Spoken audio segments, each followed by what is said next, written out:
બોડેલી લાઈવમાં આપનું સ્વાગત છે। બોડેલીથી 4 કિલોમીટર દૂર ઉચેટ ગામ આવેલું છે। ઉચેટ અને હવેલીની વચ્ચે ડામર સપાટીના રોડ પર આ પ્રકારે દીપડો સ્પોટ થયો જોવા મળ્યો।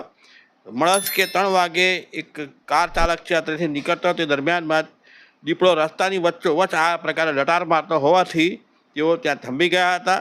લાંબા સમય સુધી એની મૂવમેન્ટ પણ જોઈને વિડીયો પણ ઉતારી લીધો અને બોડેલી લાઈવના દર્શક કે અમને વિડીયો મોકલો છે ને તમે જુઓ કે જ્યારે આ રીતે દીપડો રોડ ઉપર અને ચમક્યો તે હોર્ન માર્યું એ હોર્ન સાથેનો બધા જે વિડીયો છે અવાજ સાથેનો તે પણ આપણે અલગથી જોઈશું। તમે જુઓ કે આ રીતે પછી દીપડો છે ત્યાંથી નીકળી ગયો। આખો વિસ્તાર છે પંચમહાલ જિલ્લાના જાંબુઘોડા તાલુકાનો લાગે છે અને જાંબુઘોડા અભયારણ્ય હેઠળનો છે, જેથી સ્વાભાવિક દીપડાની મૂવમેન્ટ રાતના સમયમાં હોય જ છે અને એક એનો પ્રક્રિયાનો ભાગ છે। પરંતુ આ આપણે દીપડો છે જો આ પ્રકારે રોડ પર લટાર મારતો જોવા મળવો એ પણ એક દુર્લભ દ્રશ્ય છે અને એ દ્રશ્ય કંડારવામાં આવેલું છે મોબાઈલમાં આપણે જોઈ શકીએ છીએ।